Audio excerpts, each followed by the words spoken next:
Hello. Welcome back to another episode here, people. Before we get started, remember to hit that little like and subscribe button. Hit the little notification tab so you don't miss any of my future videos, and share this video. I don't have a marketing team or media outlets, any of that kind of stuff to go with, so I kind of got to rely on word of mouth and people sharing my videos. So without further ado, let's get right down to this. Another conspiracy hunters here. So today we're going to be tackling first up, crop circles.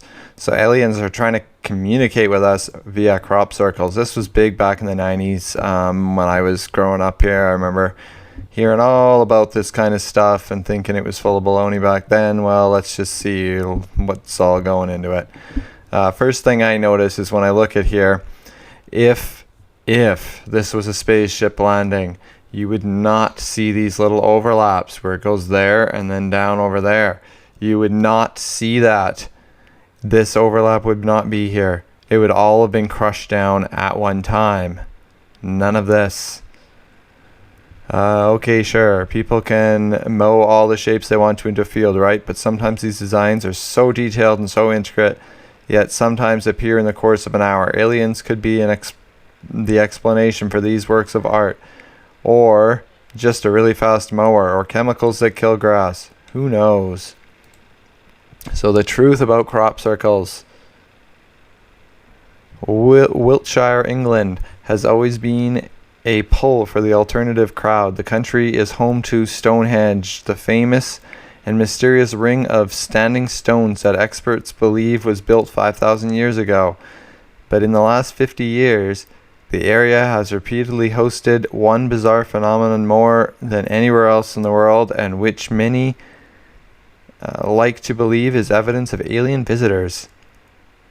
While talking, of course, about crop circles, which true believers will tell you are the markings of the thrusters and landing gear of a spacecraft belonging to beings from another world, or possibly that they are coded messages that have been left behind by elegant technology, according to live science.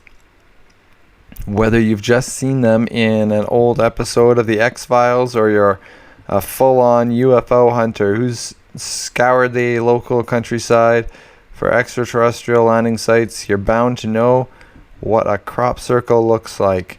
They are often exceptionally beautiful. One enthusiast with a background in fine art told National Geographic how stunned she was on her first encounter with a crop circle that employed 13-fold geometry.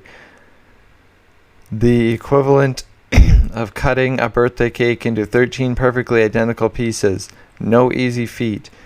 But is there any chance they are what UFO hunters claim them to be, or are they the work of talented rural tricksters? Though crop circles have been known to appear all over the world, according to Britannica, the overwhelming majority have occurred in Wiltshire and the nearby countryside of Gloucestershire, Oxfordshire, and Somerset. That seems a mighty small radius for extraterrestrial visitors to frequent over and over again. Enthusiasts would make the claim that the comparative dearth of crop circles elsewhere in the world would not discount England's being of alien origin, in that the area has special significance, including Stonehenge. Fair enough. There is, however, a more prosaic commonality between the majority of crop circles that have been discovered in the last 50 years or so. Their proximity to roads, as noted by live science, that suggests a human element is involved in the creation of a majority or all of the stunning designs. Let's not skirt around the evidence any longer. 2 British men admitted to the hoax all the way back in 1991, claiming they were inspired by reports in Australia of a pattern that locals had suggested might have been made by UFO. According to Nature, they even shared their working practices on camera, which involved a clever but not particularly technologically innovative use of rope and wood. Copycat crop circles continue to appear in the English countryside and elsewhere, and despite hoaxers revealing their identities, many UFO enthusiasts maintain their interest in case one turns out not to be man-made at all. Yeah, that's kind of exactly what I would have thought. So, the Earth is hollow and other populations live inside the core. Now, this kind of comes from a lot of the Jules Verne novels and that kind of stuff. Actually, there's a lot of hoaxes that come from a lot of the Jules Verne kind of stuff. A lot of these myths that people believe in, because he had a wild, crazy imagination. Very, very talented writer. Supposedly, other humans or creatures are living in the Earth's core and have their own central sun. It's not really a widespread belief anymore, but it's still weird as hell. So let's go and take a look at this. If my computer will load. There we go.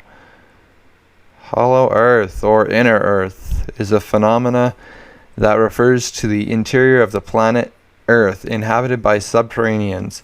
In 1945, Richard S. Shaver published Channeled Memories from an Underworld. After 1947, Admiral Richard E. Byrd disclosed eyewitness accounts of polar expeditions to underground bases to his confidants.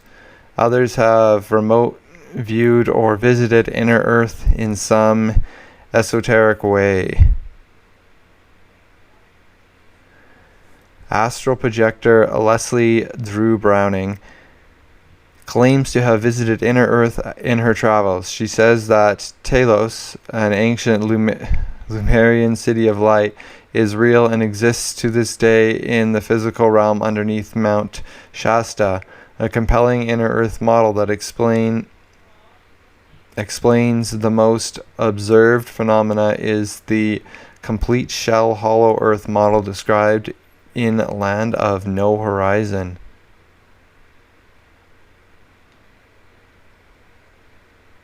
Okay, so there's a little Bible quote on here. The king of the south, moved with rage, shall come out and fight against the king of the north. The true north and south and true south poles are protected by the U.S. military. Many satellites, including Google Earth satellites, are said to be orbiting the poles to monitor and cover up the pole entrances in the north and south poles to hollow Earth. Every planet is said to have such entrances. North Pole. In Albert Richard E. Byrd's February 1947 North Pole Aviation Expedition, Byrd was received to an inner Earth city where he was given a message to deliver back to the U.S. government that they oppose our U.S. government's use of nuclear weapons concerning the atomic bombs of Hiroshima and Nagasaki. The benevolent North Pole beings treated Byrd politely and friendly. Byrd returned to Washington to convey this message.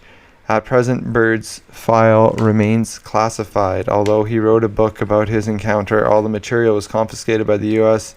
government. Any leaked information was passed on by close people who Byrd confided in. South Pole. At the South Pole, the subterraneans, who are reported to be living underground bases in Antarctica, are said to have aided the armies of the Third Reich around the time of the Nazis had established New Swabia. There is support for the claim that the South Pole beings are the reptilians from the Draco system. Richard Sharp Shaver, author of I Remember Lemuria, gave detailed accounts of an evil subterranean group called Daros who were at war with the good Taros.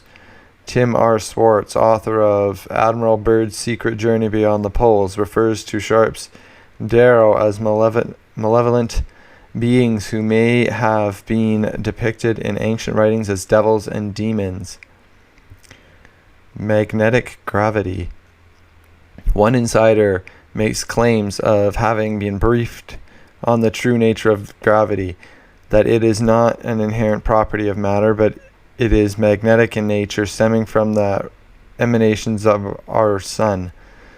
This revelation dovetails nicely into the ideas of push gravity and removes the main argument scientists have against hollow Earth. Richard S. Shaver, in his March 1945 short story, I Remember Lemuria, gives a description from a channeling that subterranean gravity neutralizes itself by opposition. It is very comfortable. Shaver's following statements suggest that the gravity is controlled or neutralized by advanced subterranean inhabitants' technology. Out of the street, I took one of the many vehicles that are provided for travel about the city. These vehicles, their weight reduced by a gravity deflection device, are powered by motors whose energy is derived from a gravity-focusing magnetic field, by which one side of a flywheel becomes much heavier than the other. This is accomplished by bending gravity fall in the same way that a lens bends a light ray. In a Coast to Coast AM interview with Rodney Clough, he reveals that Admiral Richard E. Byrd confided in a close friend that during his February 1947 North Pole aviation expedition, Byrd was taken to a hollow Earth city where he witnessed advanced monorail systems between cities. Weightlessness. In I Remember Lemuria, Richard S. Shaver explains the concept of weightlessness in hollow Earth in the early 40s. Even before publishing his work, a little less than 20 years before NASA was established, the car dropped sickeningly so swiftly that a great fear grew in me that I would be crushed by deceleration when we finally stopped. In panic, I watched as an indicator's two hands moved slowly towards each other, as though to cover its face in shame. Then, with little sensation, the car stopped. Here at the center of Mu, I had become nearly weightless, and the ceasing of even such swift motion did not have ill effects upon my weightless body. I knew that I would not have that fear again.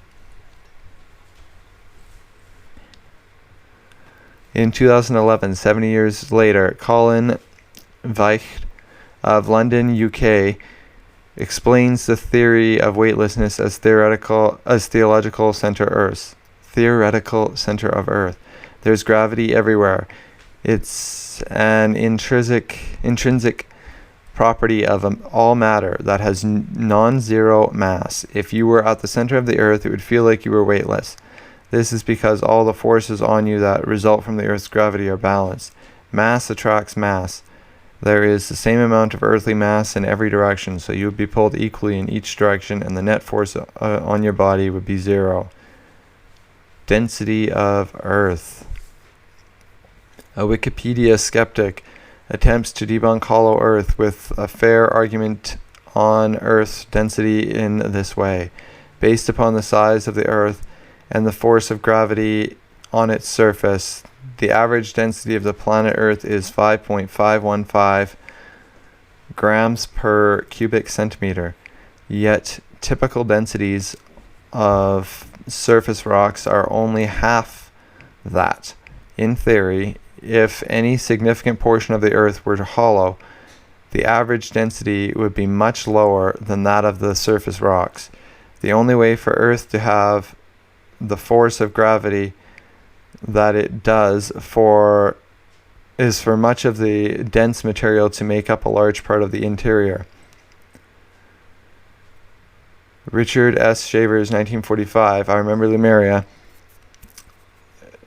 describes the much more dense material of hollow Earth this way. The walls of the great cavern in which the city is located are hardened to untellable strength by treatment of ray flows which feed its growth until it is of great density.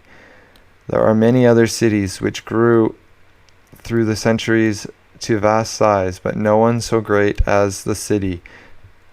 Some are abandoned, but all are indestructible. Their cavern walls are too dense to penetrate or collapse. So that is the hollow Earth theory. Yes, it sounds as crazy as it is.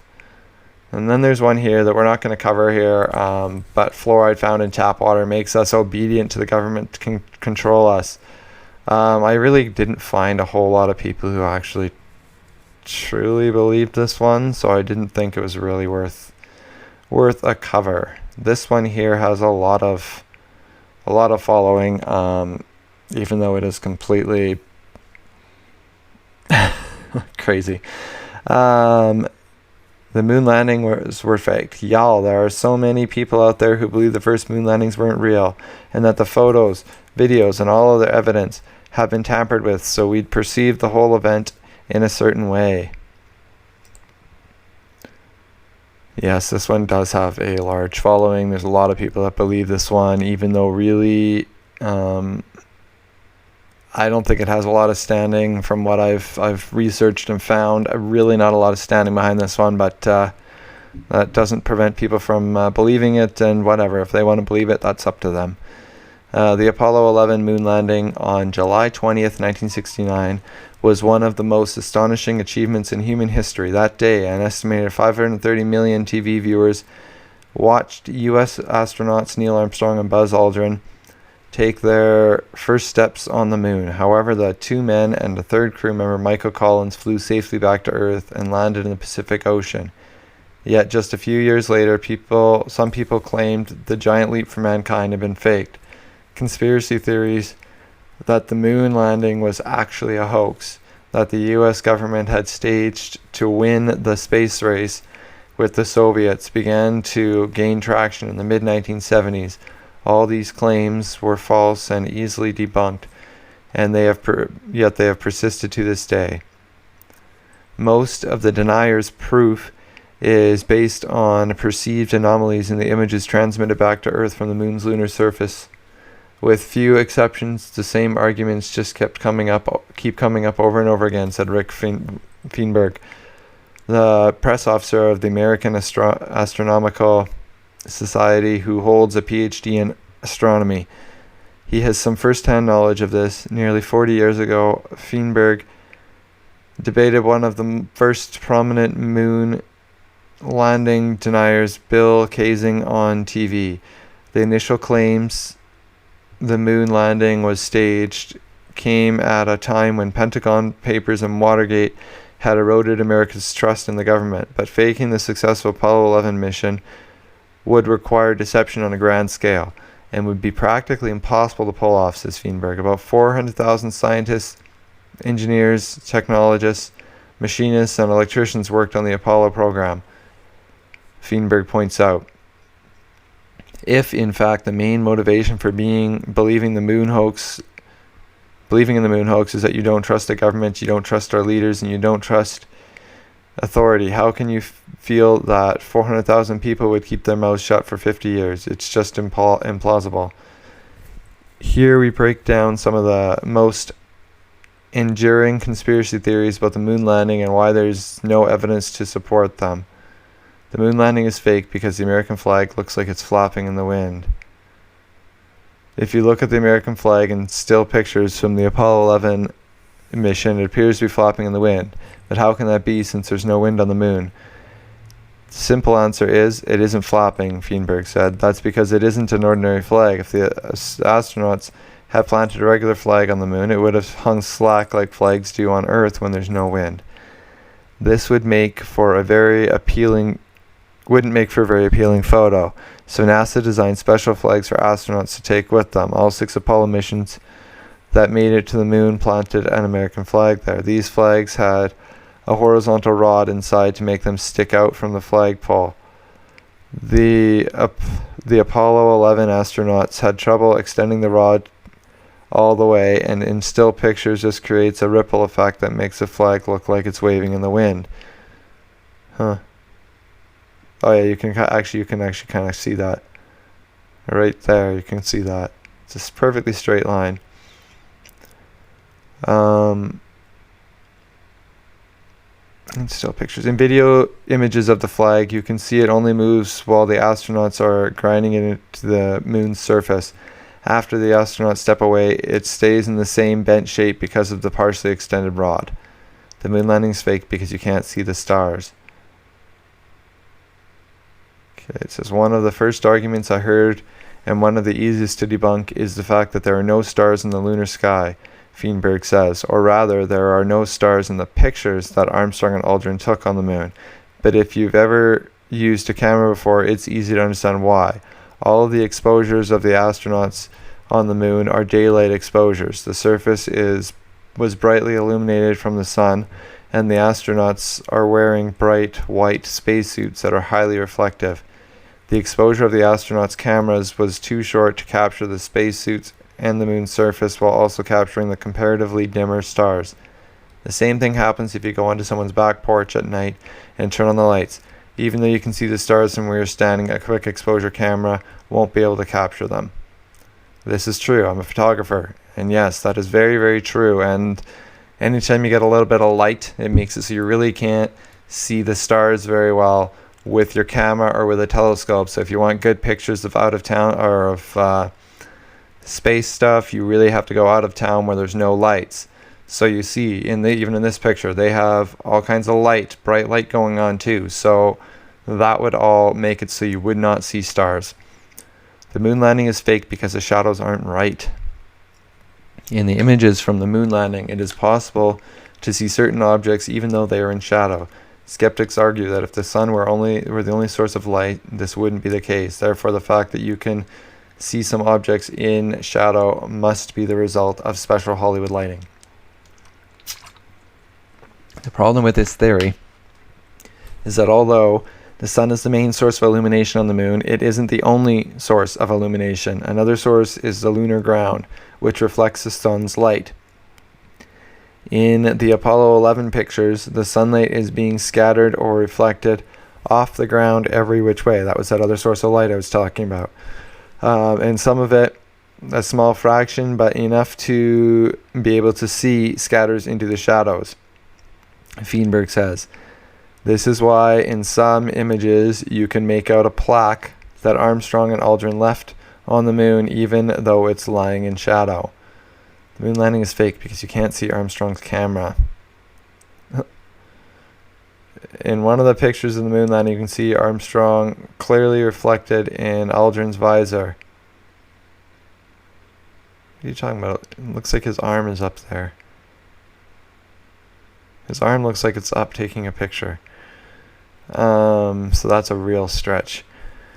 Some skeptics have pointed out that Armstrong does not appear to be holding a camera, so someone else must be taking the picture, but that isn't true. Armstrong couldn't walk around the moon with a regular handheld camera in his bulky suit. He needed something that was easy to manipulate. The camera he used on the moon was mounted on the front of his suit, which is where his hands are in the reflection. Yeah, see, like his hands are up. That's what I was saying. His hands are up, clearly. The moon landing is fake because Stanley Kubrick filmed it. Director Stanley Kubrick's film, 2001: A Space Odyssey, wowed audiences in 1968 for creating a realistic image of outer space. It was so compelling that some conspiracy theorists later wondered if the government had actually hired Kubrick to film the moon landing in a soundstage, possibly like the one James Bond ran through in 1971 film Diamonds Are Forever. People stretch things to believe whatever they want. The thing is, the moon landing footage didn't look real because Kubrick filmed it. Kubrick's movie 2001 looked real because Kubrick enlisted astronomical artists and aerospace engineers to help him with it. The only evidence that Kubrick filmed the movie or the moon landing has itself proved to be a hoax. Denial of America's great progress in space exploration and belief in these myths is more of an ideological thing, a political thing, than it is a scientific thing, Feinberg notes. To those who know the moon landing was real, conspiracy theories that it was a hoax may seem silly and innocuous, but their consequences aren't. They spread misinformation, make people susceptible to other false theories, and could earn you a punch from Buzz Aldrin. I like the ending of that article. That was great. So guys, stay tuned for another one of these things. There'll be at least one more of these videos coming out here. So thanks for watching, guys.